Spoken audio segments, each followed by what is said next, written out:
मुजफ्फरनगर उत्तर प्रदेश के मुजफ्फरनगर जनपद में स्थित मीरापुर विधानसभा सीट पर 20 नवंबर को उपचुनाव होना है, जिसको लेकर एनडीए से लोकदल प्रत्याशी मिथिलेश पाल के चुनाव प्रचार के लिए शुक्रवार को मोरना क्षेत्र में स्थित एक जनसभा को संबोधित करने सूबे के मुख्यमंत्री योगी आदित्यनाथ पहुंचे।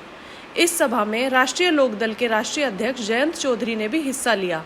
कार्यक्रम के दौरान मंच से जनता को संबोधित करते हुए मुख्यमंत्री योगी आदित्यनाथ ने 2013 दंगे और पलायन का मुद्दा अपने भाषण में जोर शोर से उठाया। समाजवादी पार्टी की प्रत्याशी सुंबुल राणा के ससुर पूर्व एमपी कादिर राणा पर तंज कसते हुए सीएम योगी ने कहा कि इनका प्रत्याशी दंगे का सरगना है, जिनके यहां से हथियारों का जखीरा बरामद हुआ था। उन्होंने कहा कि हाल ही में जम्मू कश्मीर विधानसभा के अंदर उस प्रस्ताव को देखा होगा जिसमें उन्होंने कहा है कि हम कश्मीर के अंदर धारा 370 को फिर से बहाल करेंगे। आतंकवाद की जड़ जो धारा 370 है, जिसे प्रधानमंत्री नरेंद्र मोदी जी ने हमेशा के लिए समाप्त कर दिया है।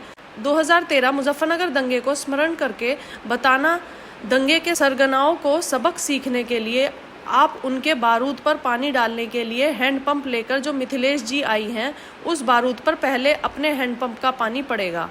आप लोगों को डबल इंजन की सरकार के सहयोग के लिए मिथिलेश पाल को चुनाव जीता करके भेजना है। अपने भाषण के दौरान सीएम योगी ने कहा कि जहां दिखे सपाई वहां बेटियां घबराई। उत्तर प्रदेश को समाजवादी पार्टी की सरकार कहां लेके चली गई थी? पलायन का पक्ष यहां के लोगों को झेलना पड़ रहा था। बेटी और बहन सुरक्षित नहीं थी, किसान परेशान था, नौजवान पलायन करने के लिए मजबूर था, व्यापारी अपना व्यापार समेट करके उत्तर प्रदेश छोड़ने के लिए मजबूर था और समाजवादी पार्टी समाज को बांट करके सत्ता संचालन करने के लिए तब भी पूरी ताकत लगा रही थी। लेकिन आज मैं आपसे कह सकता हूं बहनों और भाइयों, पिछले 7.5 वर्ष के अंदर भारतीय जनता पार्टी और एनडीए की सरकार प्रदेश में है। आपने देखा होगा, बेटी और बहन की सुरक्षा के साथ कोई खिलवाड़ नहीं कर सकता। उसे मालूम है बेटी और बहन की इज्जत के साथ खिलवाड़ करेंगे तो इसके दुष्परिणाम क्या होने जा रहे हैं। उसे मालूम है कि बेटी और बहन की इज्जत के साथ खिलवाड़ करने की कीमत किस रूप में उसे चुकानी पड़ेगी। उसे मालूम है व्यापारी की सुरक्षा में सेंध लगाने का दुष्परिणाम क्या होने जा रहा है। उसे मालूम है एक अन्नदाता किसान के बैल को और भैंसे को चुराने की कीमत उसे क्या चुकानी पड़ेगी, उसकी मोटर को चुराने की कीमत उसे क्या चुकानी पड़ेगी। उसे मालूम है कि दंगों की कीमत किस रूप में उसे चुकानी पड़ेगी। आपको दंगा नहीं हो रहा पश्चिम उत्तर प्रदेश में, आपको कैराना में पलायन भी नहीं हो रहा है, आपको यहां व्यापार फूल रहा है, आपको यहां पे 4 लेन 6 लेन 12 लेन के एक्सप्रेस हाईवे बन रहे हैं और अब तो रैपिड रेल भी सफल रूप से मेरठ से दिल्ली की दूरी तय कर ली है और ईश्वर चाहेंगे मां गंगा की कृपा होगी तो मुजफ्फरनगर भी बहुत जल्दी इस योजना का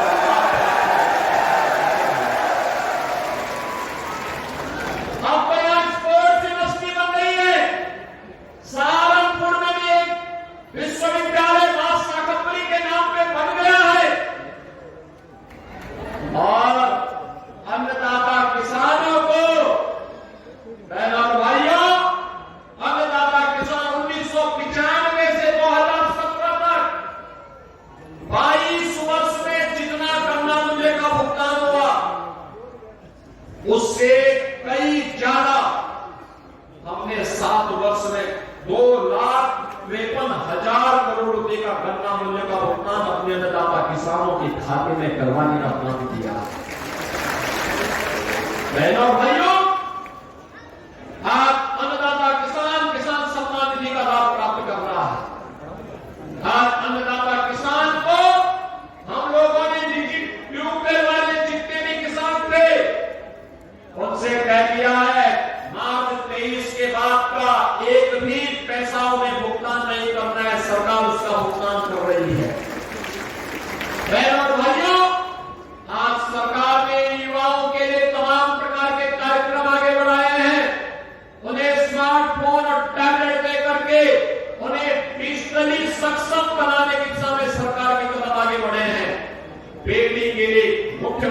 कन्या सुमंगला योजना और मुख्यमंत्री सामूहिक विवाह की योजना भी है, तो चीनी मिलों के पुनरुद्धार के कार्यक्रम को भी आगे बढ़ाने के लिए हम लोगों ने शुरुआत की है। मेरा सौभाग्य है कि किसानों के मसीहा भारत रत्न चौधरी चरण सिंह जी की पावन कर्मभूमि छपरौली की चीनी मिल से हम लोगों ने शुरुआत की थी और मोराना की चीनी मिल होते हुए आगे सिलसिला लगातार आगे बढ़ता है। हमारा अन्नदाता किसान अपनी मेहनत से, अपने पौरुष से इस धरती माता को लहला करके भारत का पेट भरने का कार्य करता है, तो उसको किसी के सामने हाथ नहीं फैलाना है।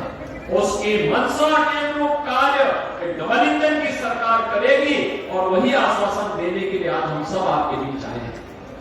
बहनों और भाइयों, मैं तो आपसे एक ही बात कहना चाहता हूं। अक्सर मैं देखता हूं, मैं एक बार किसी मुजफ्फरनगर की तरफ में आया था, मुझे यहां पर एक कार्यकर्ता उस समय बोल रहा था, मैं यहां भाषण कर रहा था, तब तक पब्लिक के बीच से नारा आ रहा था।